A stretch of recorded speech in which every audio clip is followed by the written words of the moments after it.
Hello, Convention of State supporters. My name is Andrew Woodruff. I will be your host for this episode of COS Live. As you might notice, Rita Peters is not with me for this episode. She is on vacation, but she'll be back soon, and we await her return. But until then, several states are in the race to become the 16th state to pass the COS resolution, and North Carolina has just jumped into the fray. So stay tuned, because we will have an on-the-ground report from the COS North Carolina State Director, who's going to give us an update on what happened last week in Raleigh.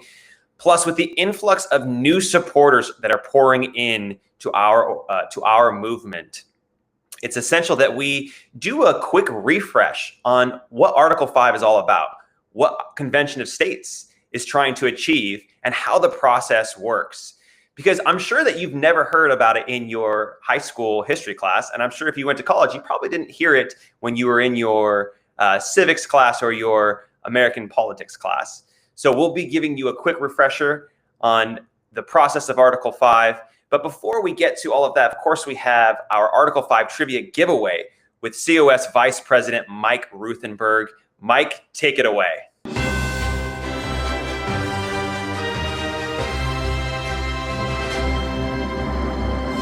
Hey, Andrew. It's great to see this group again. It's great to be here. And what an amazing time it is right now. It's full legislative season. It feels really good for us to be in legislative season, for us to be able to be fighting for the Convention of States process to be happening.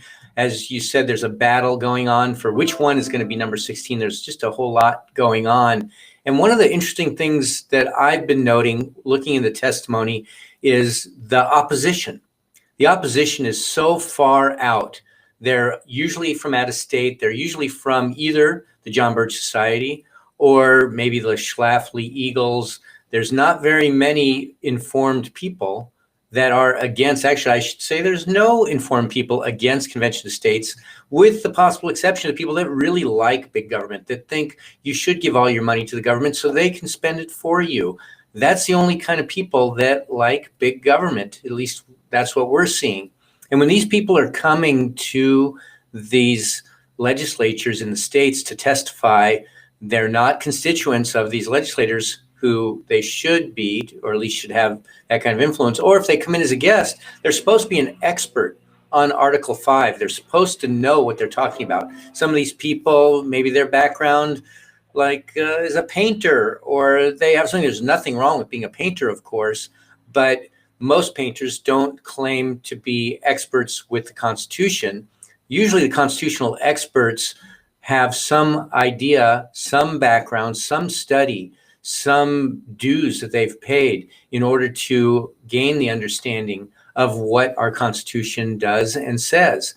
And that's really what the focus of our Article 5 trivia question is going to be today, because it's really good to know this stuff when you go into the legislature, to know where your information is coming from, how reliable it is.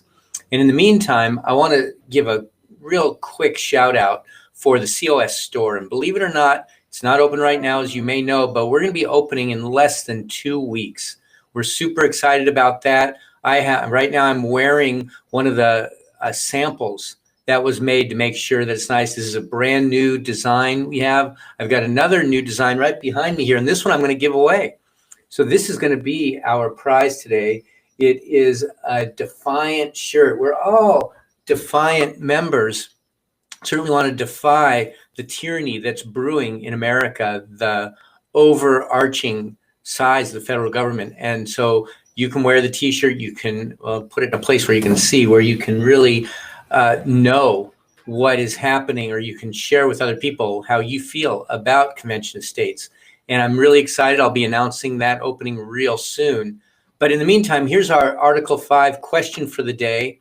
And the question is, who is the preeminent living scholar on Article 5 right now? Who knows the most about Article 5? That is your trivia question. I'll be back later to not only reveal the question or the answer to the question. Many of you probably know this, and you probably want that shirt, and you want to make things happen, typing it away. Again, the most published scholar, the most preeminent, knowledgeable scholar alive on Article 5. who is that? I'll be back later, and not only will I tell you who the answer is, but you'll also get to see some of the materials and some of the resources that are available to you so you can speak with knowledge and be able to attribute that well. So back to you, Andrew, and looking forward to talking to you guys later. Thanks, Mike. Well, in a crowded room in Raleigh last week, the North Carolina State Representative Dennis Riddell introduced the Convention of States resolution to the Judiciary 4 Committee, which heard citizen testimony. Joining us today to share her perspective on what went down last week is Joy Ruman, who is the state director for the North Carolina team. Joy, how are you doing? And thank you for joining us on the program today. Thank you, Andrew. I'm doing very, very well and excited about what happened last week. Anxious about what's coming forward, which I know we'll talk about. So it was an exciting week last week. Well, I just want to jump right into the first question then. Just for our viewers who might have missed it, walk us through what happened last week in that Judiciary 4 Committee. Okay, if I may, I'll start very, very briefly with, we initially thought we were going to be in Judiciary 1. And we had a group of people all lined up to show up on Tuesday for that meeting. And then all of a sudden they moved us to Judiciary 4 to Wednesday. But, you know, because we've got the email blast tool and the text blast tool, we were thrilled to have 50 people in the room with us. We had 50 volunteers show up. Some people who've never done anything with us before showed up to be in that committee meeting. We had, I'll go ahead if it's okay and talk about the people who spoke. Mark Meckler spoke first. The committee had 2 other bills to speak to. So we were given a very abbreviated time frame for comments. And Mark did a beautiful job of saying everything he wanted to say really fast in 45 seconds because they only gave us a minute. We had a couple of other people, much to my surprise. There was a gentleman who started the North Carolina Conservative Coalition, I think is the name of their group, who was previously a member of an active Republican Party grassroots activist who 2 years ago was opposed to us. We have a group of volunteers that have been working on him really hard, and he came and spoke on our behalf. That was truly a monumental moment for us because we, again, did not expect him to do that, for one, and two, there is a gentleman on Judiciary 4, as I'm sure is true across the state. There are groups of people on both sides of the aisle that are opposed to us. One of the things I'm finding in North Carolina is the folks on the Democratic side of the aisle are opposed to us, but they just quietly vote no. The people on the conservative side of the aisle are opposed to us, and they're very loud in their no vote. And one of the people with that no vote is a representative named Keith Kidwell. He is just convinced we're trying to do a constitutional convention. You know, we've actually got a resolution that was filed against calls for a convention in North Carolina, and he's one of the sponsors of that bill. And he spoke out very adamantly. And the gentleman who came, Jim Womack, who came and spoke on behalf of us that had been opposed to us before, is a business colleague and professional colleague of Keith Kidwell's and friend. So we hoped that might change his mind. We've asked him to continue to work on him. So, and then with the last person we had to speak, and I didn't know how powerful her testimony would be for us. We have one other gentleman who grew up, he's an Hispanic American, but he's first generation. And he's had an awareness of how little the citizens of North Carolina that he encounters know about the Constitution. And I'll admit, you know, I'll talk about this, I'm sure, in a moment, but I didn't know very much about it. For now, I know a great deal more, but he spoke about that issue and how disturbing that was. And it was a pointed comment relative to what the opposition, the conservative opposition in our group, in our committee was doing. But the last person who spoke on our behalf is a young lady named Lidus, and I never get her last name right.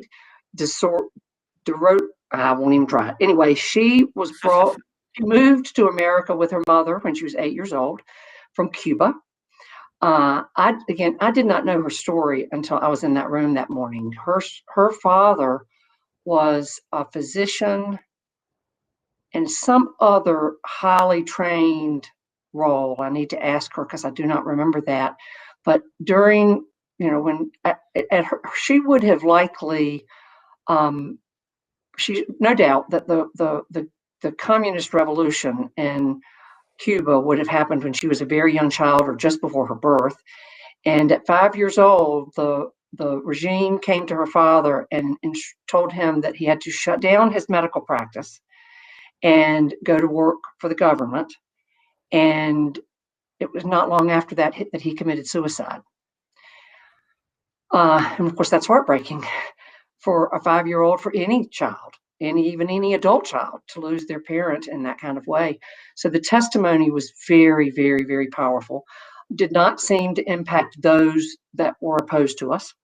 And we had members of the legislature who were not on that committee in the room. So in any event, and then we had one person from the John Birch Society speak out against us. So I assume that happens kind of everywhere, but I just know what happens in North Carolina. So I hope that's what you were looking forward to. I mean, I can tell you a little bit more about our legislators. Dennis Riddell started us off. John Hardister, who is our House Majority Whip, also testified on our behalf from the podium. So it was a good meeting. It was a great meeting. Yeah, it was very good. And I appreciate that you talked about the powerful testimony offered by the supporters. I mean, that is always, I think, the part that we should highlight the most, just how amazing our grassroots supporters are. And I just want to love on your team a little bit, because your team has worked so hard to get to this point right now. And you have been relentless at building a grassroots army of activists, and you've been forging relationships with legislators. Unfortunately, that relationship hasn't transferred over to some of them, but you're working on them. But others are better.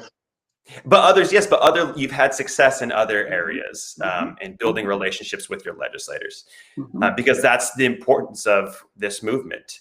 Because our legislators, North Carolinians, for example, they have 70,000 North Carolinians who have supported the Convention of States resolution, which asks their state legislator to vote yes on the resolution. But that's not the only work that you've been doing. You also did significant work in the past November election. So the North Carolina team was instrumental in campaigning for candidates who support Convention of States. And according to a COS blog posted on conventionofstates.com by the North Carolina team, your team sent out something like 15,000 text messages and emails out to the districts where these candidates were running, asking people to support the candidate. And the hard work that you put in paid off, because the North Carolina team, I think, got 8 candidates elected in the past election. I mean, that is absolutely amazing. It was actually 9. Oh, it was 9. So 9 candidates were elected because of the hard work that the North Carolina team put in campaigning for these candidates who are friendly to Convention of States. So my question then is, can you tell us a little bit about this project? And because it's new to our organization, why was it part of your strategy to flex your muscle in this election? Well, I did not know it was new to COS. So I guess I thought I was just leading our team to do what everybody's doing.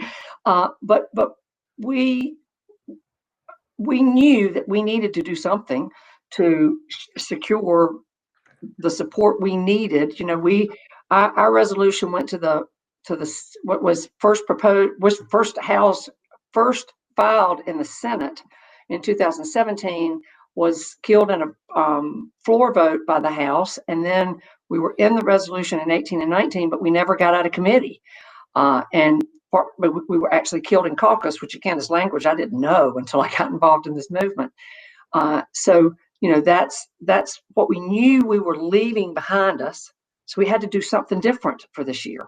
So we actually had 54 volunteers who campaigned. We actually kind of campaigned for 16 candidates. We had 16 candidates.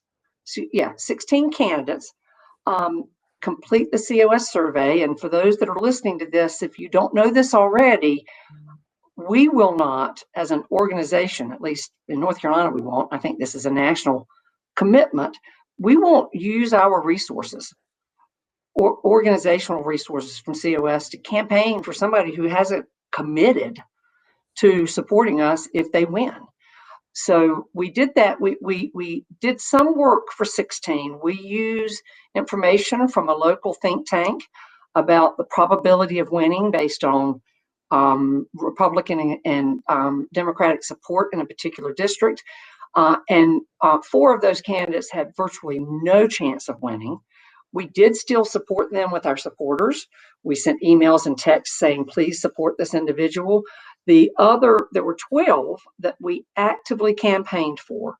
1 or 2 of them, we only made phone calls. The other, I think there were 10 that we block walked. We handed out literature at the polls, and we made phone calls for those candidates, and 9 of them won. I always kind of forget this. I think we retained 3 seats. Well, it would be more than that. 6 of them retained their seats. 2 of them unseated Democrats, and 1 of them retained a seat for the conservatives, for the Republicans, that had been left open. So it was an open seat that 2 incumbents were running for. I mean, two challengers were running on both sides of the aisle. Mm-hmm. So here's the power in what we did. The House Majority Leader, John Bell, who just a couple of years ago was not one of our supporters, is now one of our primary sponsors. That's amazing. And we know that that's because he knows that at least one of those candidates, if not more of those candidates, we don't know how many of those candidates won because of what we did. We'd like to think that all 9 of them won because we were out there campaigning for them. But, there's no way we can know that kind of information. But he knows that 1 or more of those candidates won because we were there helping. And so he is now a solid advocate for our resolution. He actually, in North Carolina, the all committees other than the Rules Committee have 4 ex officio members. The Speaker Pro Tem, the House Majority Leader, the House Majority Whip, and I can't remember who the other one is. They are ex officio members who can choose to come in and vote on something. And Representative Bell and Representative Hardister, who are not members of Judiciary 4, voted on our behalf. And that was one of the things that took us across the finish line. It just, again, shows the value of building relationships with legislators. And then I think this is absolutely a testament to the hard work that you and the North Carolina team has put in to over the course of the election. And of course, just building the grassroots army to get to this point where you're at right now. So what's next in the process, though? Is North Carolina going to be Sweet 16 to pass the COS resolution? So you do understand how incredibly excited I personally, as a North Carolina, a lifelong North Carolina citizen, how thrilled we would be. I have a daughter who graduated from Chapel Hill, UNC Chapel Hill. We are surrounded by 4 ACC teams that have consistently been in the Sweet 16. I've been Sweet 16, and so I would love for that to happen for us. It is still an uphill battle. We have our next step is the Rules Committee. We don't want to have to wait for another session. We have a crossover date in North Carolina. If we do not get through the House and by May 13th, then we lose our opportunity in this 2-year session. But his attitudes, he's very strong for it. Let's just have him vote. Let's see them turn us away with all those people. That's the exercising the political muscle that you were just talking about, and showing that Convention of States can do more than just propose a resolution and galvanize people at the grassroots level. We can also influence the political process. I want to switch gears, though, real quick to ask a little bit about why you got personally involved with Convention of States. Why did you decide to put aside your life, your fortune, your sacred honor to be a volunteer for Convention of States? That's an easy answer, but it all started. Well, let me start with saying, I raised a child. I was married for a period of time, and it was not always an easy marriage. I was married for 25 years. It was not always easy. I was asleep at the wheel like so many Americans are. I wasn't paying attention. I pretty much think I always voted if I made it a priority, but I didn't always vote because I didn't always make it a priority. And, I was very concerned about what happened under the Obama presidency. I don't believe in Medicare for all or Obamacare and those kinds of things. And so I was concerned with all of that. And then President Trump was elected. Honestly, I was not one of his biggest fans. I wasn't opposed to him necessarily like people are. I mean, I still have particularly female friends that they will never support him. Okay. But I am a big fan of his today because of all the good that I think he did in our country. But I wasn't a huge fan, but I was extremely troubled when I learned about Convention of States. It was in the summer of 2018. And I still believe that Convention of States, at least here in North Carolina, is one of America's best kept secrets. We've got 70,000 petition signers, and that makes a difference. And we're increasing by 2,000 plus a month since the November 3rd election, as I'm sure they are all over the country. But there are a lot of people still never heard of us. But in any event, one of the original members of the North Carolina leadership team was in a networking group that I was in, and he had never shared any information with Convention of States with that group until he moved to South Carolina. And as soon as he told me, I walked out the door with him and said, "Tell me more." And I came home, I signed the petition. Probably a week later, I became a district captain. I basically put my business on hold. I don't do anything but sales. I'm in a position where, it's getting a little bit tight, a little harder to pay my bills, not so hard that I have to do something, but I did make a commitment to myself a few weeks ago that I'm going to start putting in 2 days a week on my business. So it's just important. I have a 23-year-old daughter. I hope that one day she'll have children. I have beautiful nieces and nephews with great nieces and great nephews. And I'm very concerned about the future of our country. That's right. Simple as that. God bless your heart for literally putting your fortune on the line by volunteering for Convention of States full time, putting your business on hold. I ask this question quite often to people that we interview here, and you literally are putting that on the line to help pass the Convention of States resolution in North Carolina. That's just, like I said, God bless you for doing that. Thank you. Again, you're very welcome. I'm blessed enough to be able to do that. I'm old enough and close to retirement enough that I can use a little of my retirement savings from earlier in my life. And so I'm not hurting for anything. And I will share what I've shared with others. I don't think I've ever enjoyed my leadership work as much as I enjoy my work with COS. That's what we love to hear. Meeting the amazing patriots that I meet. I mean, it's a lot of fun. So I have one last question before we wrap up this interview. So for viewers who are watching, who are from North Carolina, what can they do to help get the Convention of States resolution passed in North Carolina? What can they do? Where should we direct them? Call their legislators. Write notes to their legislators. We have one legislator who changed his position because a group of volunteers in the Piedmont region of North Carolina came together and wrote him notes telling him that it was important to them that he support us. He walked up to Mark Meckler at an event we held in November of 2019. No, I think it's November 2018, I think it was. And Mark knew that he was opposed to our efforts. And Mark kind of thought to himself, "Oh my gosh, what's going to happen? What's going to happen now?" Because this guy has been opposed. So is he going to keep pushing back on him? Well, he walked over to him and said, "I'm on your team now." And Mark said, "What changed your mind?" He pulled those thank you notes out of his pocket. He said, "Because people did this." So take the time to write a handwritten note.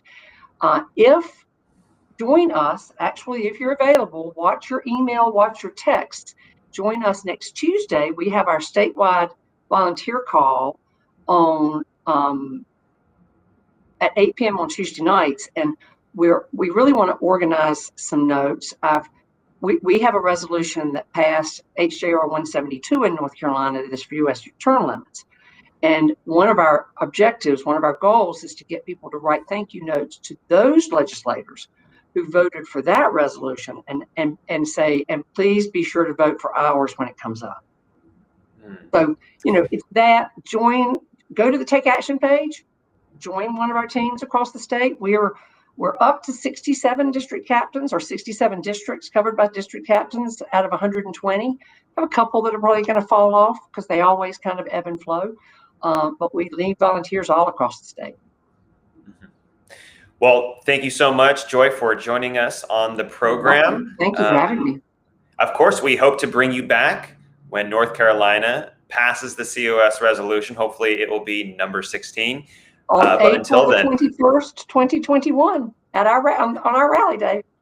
Oh, that would be a great time to bring you back after it passes in the committee and after you have the rally. That would be excellent. Well, God bless you. Good luck in North Carolina, and we'll see you soon, hopefully. Okay. Thank you. Thank you, Joy, for joining us on this program, and thank you for giving us the update on what is going on in North Carolina. We're going to transition now to the Article 5 presentation. With the influx of new supporters coming in all across the country, it's time to do a little refresher on what our organization is all about, what we're trying to achieve, how the process works, all the essentials that you're going to need to know when it comes to an Article 5 convention of states. So stay tuned for our presentation. Over the next 20 minutes, I'm going to provide everything you need to know about the Article 5 Convention of States, the problem, the solution, how it works, our strategy, and finally, how to get involved. If you're unfamiliar with this idea and this movement, don't worry. I was sitting right where you are not too long ago, and hopefully by the end of our time together, you'll have a good grasp on the basics. Let's go over to the problem. The Convention of States project is designed to address the three biggest problems we see in Washington, D.C. the debt and spending crisis, the overreach of the federal government, and the negative effects of career politicians. Let's go to the debt and spending. First, the debt and spending crisis. Here's the most important fact about our spending problem. Party doesn't matter. Over on the debt graph, you'll see Democrats and Republicans both spend far beyond our means, and it's jeopardizing the future of our children and our grandchildren. On our government spending slide, you'll see that, but we'll feel the effects of this irresponsible spending even before our grandchildren are saddled with the national debt.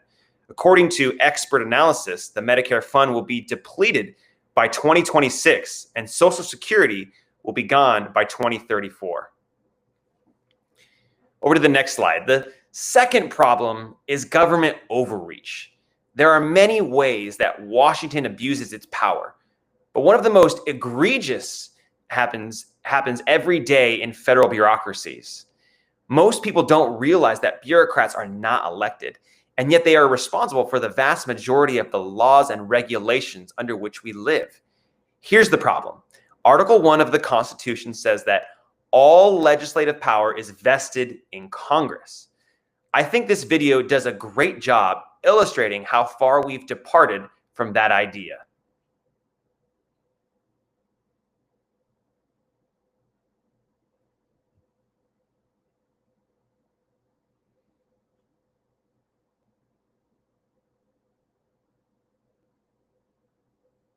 And the federal bureaucracy isn't the only branch that creates laws out of thin air. The Supreme Court does it too, as Mike Ferris explains in this next video.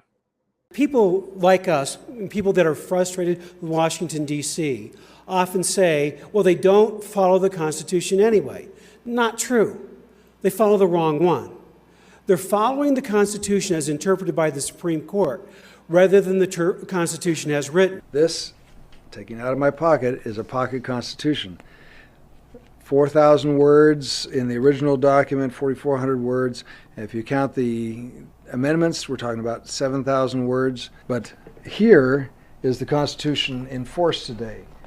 This is 3,000 pages of Supreme Court rulings showing what every ruling has done to the original words. This isn't going to get any smaller. In fact, every time they publish this document, they leave a bunch of blank pages at the back for additional rulings that they know are coming. Every page in this document means a grant of power to the federal government. Understand that this is the Constitution in operation today, and unless we change it, unless we make its wording crystal clear, we're going to continue to operate under this document forever and ever until the whole house of cards comes falling down. On this next slide, we'll talk about career politicians. Our founders never wanted anyone to make a career out of public service. But look how long these men and women from both sides of the aisle have been in Washington. You might say, what's wrong with that? Their constituents elected them. Why shouldn't they continue serving? The problem is that the longer someone stays in DC, the more they smell like the swamp. The more they become tied to the bureaucracies and the special interests, the less they're willing to stick their neck out for the good of their constituents, or more importantly, the good of the country.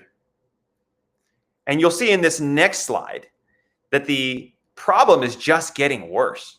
And why shouldn't it? Our federal office officials, whether we're talking about bureaucrats, the Supreme Court, or Congress people, don't have any incentive to change the status quo. They're perfectly happy to continue acquiring more power, wealth, and influence as long as we, the people, will let them. This is one of our core beliefs at Convention of States. The federal government will never fix itself. They'll never stop spending, abusing their power, or seeking re-election. So now let's come to the solution. Fortunately, the founders predicted this would happen. That's why they included the Convention of States option in Article 5 of the Constitution. Imagine you were in this room. We're in Independence Hall in Philadelphia, Pennsylvania, the very place where the Constitution was done and the Declaration of Independence. I'm Rick Green, America's Constitution coach, here with Mark Meckler. And Mark, if you had been in this room when it happened, when the Constitution was created, and George Mason stands up at the very end to say, hey guys, wait a minute, we messed up, we got a real problem here, what would you do? I'd have probably been irritated. Sit down, you can hear the George. grumbling, Right? right? Yeah, They're like, let's go home. Man, it's 2 days. September 15, 1787, 2 days before the end of convention. You guys have heard the story. It's hot in here. Yeah. Like, they didn't have HVAC back then, so it's hot. The windows are boarded up. They're all irritated by now. They want to go home. Mason stands to address the men, and he says, we have a terrible problem with the document we've drafted. I can hear the groans now. Yeah, everybody's like, oh, Here we George go again, right? Yeah. And he says, we've given the power to the federal government to propose amendments should they deem them necessary, but we've not given the same power to the people acting through the states. Now I got to stop you there. Back up. They've been here for all those weeks to create a federal government. They've redesigned the whole thing.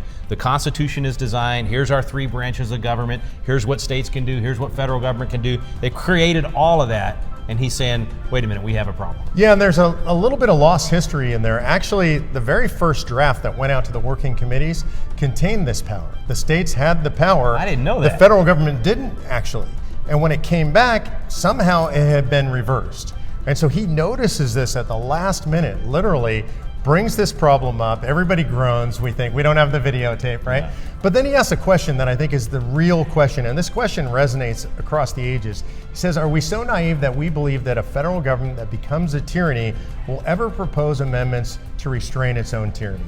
Now wait, let me put that in country boy language. I'm a country boy. That means if the federal government ever gets out of control, do we really think the very people that stole power, that took it without permission, will just give it back? We'll just hand it off to us? You know, whenever I tell this story in a hall or in a meeting somewhere, people laugh. Yeah. And I think that's probably what they did. You know, we don't have a recording. We can kind of tell. Madison's notes, in that point, they say nin com. It's Latin for no comment, essentially. That's an abbreviation. No debate. These guys debated everything. That's the 1787 version of mic drop. Exactly. Right? I call it the forehead slap. Like, everybody just went, oh my gosh. How did we miss that? I can't believe we missed that. Yeah. And so Eldridge Gary proposes the second part of Article 5 gives the states 2/3 of them power to call and convene a convention of states for proposing amendments. Then the vote's taken. I think this part's incredible. Imagine them in this room, right? Ready to go home. It's unanimous. Unanimous. Absolutely. So it was so obvious to them that we had to give this power to the people acting through the states, that there's no debate, and it's unanimously adopted. Now let's just summarize that real quick. So they created the Constitution, they created the three branches of government, they created all these different levels of accountability, and they said, we didn't solve everything. In the future there will be issues, this will need to be amended. Congress can propose amendments and send it back to the states, and they ratify it. And what George Mason changed, what they actually put in there at the end is the states can propose amendments. The states come together and propose amendments, and then it goes back to all the states to be ratified. And unanimously, they said, that's a good idea. We need that second mechanism. Yeah, important to remember what that means is they gave the ultimate power not to the federal government, not to Washington, D.C., but to the people in the states. Thank you, George Mason. As this video explains, the founders wrote Article 5 for one specific reason, so that the states could check federal power. They knew that without the Convention of States option, a corrupt, powerful federal government would never fix itself. Which brings us to the actual text of Article 5. Here's what it says. At its most basic level, Article 5 allows the state legislature to call a convention for the purpose of proposing amendments. This convention can only be called if 2/3 of the states, today that would be 34, pass resolutions calling for such a convention. And note the word proposing. An Article 5 Convention of States is a meeting of the states in which they discuss potential amendments to the U.S. Constitution. Those amendments, as Article 5 says, must then be sent back to the states and ratified by 38 legislatures. This is a very high bar, but it ensures that only the best, most popular amendments will finally be added to our founding document. What's our plan? Our plan is simple. We want to use Article 5 as the founders intended. We believe the federal government has gone off the rails, and we want to encourage the states to use their power under Article 5 to get our nation back on track. Like the colonists during the War for Independence, our desire isn't to scrap everything and start something brand new. Instead, we want to get back to our founding principles, and we believe the best, most effective way to do that is to call a convention of states. So how is it going to work? Fortunately, the founders predicted this would happen. That's why they included the Convention of States option in Article 5 of the Constitution. What's step one? First, citizens ask their state legislatures to pass a resolution calling for an Article 5 Convention of States. Millions of patriots all across the country have done this by signing the Convention of States petition, and thousands more have called, emailed, and met with their state representatives. Next, the Convention of States resolution follows the same process as any other resolution. It must pass committees in both chambers and finally pass the full chamber in the House and the Senate. Once 34 states pass identical resolutions calling for a convention of states, Congress is obliged under Article 5 to name a time and a place for the convention. The state legislatures decide how to select delegates to the convention, but no matter how many delegates they send, each state gets only one vote. At the convention, delegates propose, debate, and vote on amendments. We'll get into the details of this in a minute, but for now, it's important to know that all amendments proposed must be limited to the language of the Convention of States resolution. Any off-topic amendment will be considered out of order. Amendment proposals are passed when a simple majority of the state delegations vote for them. Next, the amendment proposal that pass out of convention are sent back to the states for ratification. 38 states must vote yes for any amendment proposal to become part of the Constitution. Again, this is a very high bar, and it all but ensures that no bad amendments will end up in our founding document. You can think of it like this. It only takes one legislative chamber in 13 states to keep any amendment from moving forward. I don't know about you, but I can easily think of 13 states that would kill any amendment limiting freedom or drastically restructuring our system of government. Finally, once the entire process is complete, the amendment proposals become part of the Constitution. So what's our strategy? Our strategy consists of two main arenas: the state legislatures and the grassroots. On the legislative side, we're seeking to pass the Convention of States resolution in at least 34 states. We've passed it in 15 states, which means we're just about halfway there.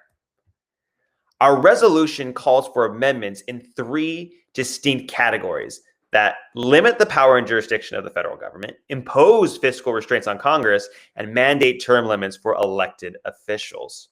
Remember, like I said before, when the states call for a convention of states under this resolution, they can only propose amendments that fall into one of these three categories. The Convention of States project doesn't endorse any particular amendment.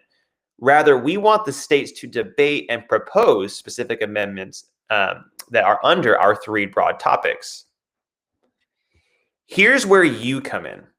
Along with lobbying in state legislatures, we're seeking to build the nation's largest grassroots army. And as you can see, we're well on our way. We have volunteer teams with leadership structures in every state, over 5 million volunteers and supporters, and local leadership, what we call district captains, in over 1,700 state house districts. Thanks in large part to the grassroots army, the momentum for the Convention of States movement is building all across the country. The green states represent states where we've already passed our resolution. There are 15 so far. We've also conducted polling in over a dozen states that have yet to pass our resolution. In those states, over 60% of voters say they would support their state calling for a convention of states. Finally, one of the most exciting aspects of the Article 5 movement is that it enjoys bipartisan support. Over half of Democrats and 75% of Republicans say they would back a convention of states to limit the power and jurisdiction of the federal government. Plus, some of the nation's most prominent thinkers and leaders have taken note of the growing Convention of States movement. So how do you get involved? In conclusion, if you'd like to get involved, here are three of the best ways. First, you can simply sign the official Convention of States petition at conventionofstates.com. When you sign the petition and provide your full address, we'll automatically send you a copy of the petition to your state legislators. This is a great, easy way to let your representatives know you support the Convention of States resolution in your state legislature. Next, you can volunteer to be a district captain in your local community. Here's a brief video explaining that position. All of us at the Convention of States Project truly believe freedom is worth fighting for. That's why we are executing a strategy that uses the Constitution to restore America. We believe the key to our success is creating and mobilizing a grassroots army at the state level, and the most critical member of this grassroots army is the district captain. We need a district captain in each of the 5,000 state house districts nationwide. As a district captain, you're on the front line in the fight for liberty. You'll be connecting Convention of States supporters in your local area, partnering with your state director to organize local town halls, meetings, and petition drives, and mobilizing local activists to have their voices heard at your state legislature.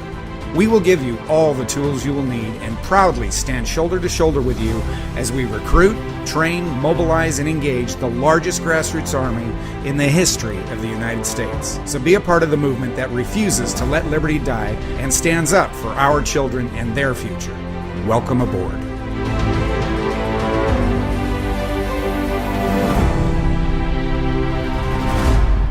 The district captain position is one of the most essential parts of this movement. District captains are the backbone of this movement. They are in the trenches bringing forth this Article 5 Convention of States. We will never be able to get to a convention if you don't sign up to become a district captain and get involved in your local community. We need district captains who can be leaders in their community to make this movement happen and become a reality. District captains have two primary roles. They're building grassroots influence within their district, and then they're also building a relationship with their legislator. These are the two primary objectives that every district captain has. And it is absolutely essential for district captains to do these two things, to call a convention of states. This last way to get involved is less important than the other two, but I still want to mention it.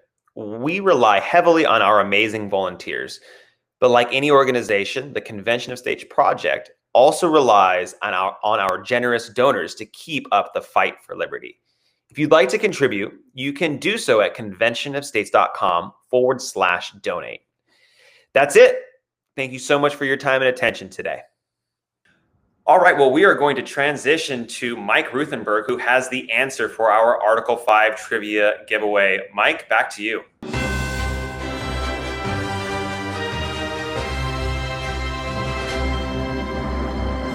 All right. Well, I hope you enjoyed the show. I hope that you're not in suspense because you knew the answer to this trivia question. Let me repeat the trivia question real quick to you in case you were wondering. Again, we're giving away this incredible shirt. The Convention of States store is just about to open, and so we've got a great prize for today. And of course, I'm wearing another one of the brand new designs. We've got a bunch of other new designs too. So we're about 2 weeks out. So you don't go to the store quite yet, but very soon you'll be able to be getting some merchandise from the new and improved COS store. In the meantime, you're probably wondering who the most published, who the preeminent, most brilliant scholar on Article 5 is that's alive today. The answer to that, of course, is Rob Nadelson. Rob Nadelson, he is a very well-known, very published, he's all over the media right now. People want to know what the real deal is with Article 5, and they don't want to hear these misleading things from these so-called experts that really don't know much. They certainly haven't published much. The most recently published book on Article 5 is right here. It's called The Law of Article 5 by Rob Nadelson. I keep it on my bookshelf. It is incredibly well researched, incredibly well done. And if you want a little background on who Rob Nadelson is, he's spent his life studying the Constitution, specifically Article 5. And as a matter of fact, he went and learned how to read and understand Latin so he could read the works that our founding fathers read that influenced them when they were writing the Constitution, so he would have the deepest understanding and deepest background he could have of the entire Constitution. So when you refer to the Law of Article 5, or you refer to one of the documents we have, if you go to conventionofstates.com, and then in the little search box, you just type in the name Nadelson, N-A-T-E-L-S-O-N, you will get all the search results. We have some articles on how to refute all the misstatements that are happening and what the real deal is. So go to conventionstates.com, look up Nadelson, N-A-T-E-L-S-O-N, just like it says on the cover of his book right here, and you'll be able to find some incredible works that he's done that we've adapted or that he's done for the Convention of States Project, and you'll be able to be in the know. So congratulations if you're the winner of the shirt. Pretty soon you'll be able to go in and get your own. Thanks for joining, and back to you, Andrew. Thanks, Mike. Well, we're going to go ahead and sign off. I know that the situation seems really desperate right now because you see corrupt politicians and they're just wasting trillions and trillions of your hard-earned tax dollars. The American founders, they knew that we would be in this situation. They knew that they had to have something to rein in the federal government if it ever decided to go beyond the enumerated powers that the Constitution granted it. And so they gave us this solution in Article 5. When 34 states, when they decide to call a convention by passing identical applications, a convention of states can be called where the states can propose amendments to the Constitution. Our Article 5 Convention of States resolution is attempting to limit the size, the scope, and the jurisdiction of the federal government. We're almost halfway there. We have 15 states that have passed the COS resolution. 34 states is the magic number. And once we get to 34 states, we're going to send those career politicians packing. We're going to end the wasteful spending that we're seeing. And we're going to stop the abuses of power by limiting the jurisdiction of the federal government. So make sure to go to conventionofstates.com to sign the COS petition. And then after you've gone there, after you've signed the petition, make sure to share that petition with your friends and family. And then if you really want to make a difference, get involved in this movement as a volunteer. Join your local team. Become a leader in your community by becoming a district captain. And then after you've done those things, follow us on social media. Go to Rumble, MeWe, YouTube, Facebook, Twitter, Parler, anywhere you get your social media buzz. Make sure that you're also following Convention of States, and make sure you're sharing the content there as well. After that, you need to check out the Battle Cry with COS co-founder and president Mark Meckler. It's on every Sunday at 8 p.m. Eastern Time. You'll get your daily dose of Mark, which is never quite enough, and you'll hear all of the latest news about Convention of States and what's going in the airwaves around the country. See you next Tuesday at 6 p.m. Eastern Time for another edition of COS Live. We are expecting more news from North Carolina, and the week after, we'll be interviewing our friend Steve Deace, whose book, The Faucian Bargain, hit #1 this past week. It's time for you and me to get back to work because we have a country to save. And remember, if you're looking for the person who is going to restore the republic, look in the mirror because it's going to be you. Thank you. Bye.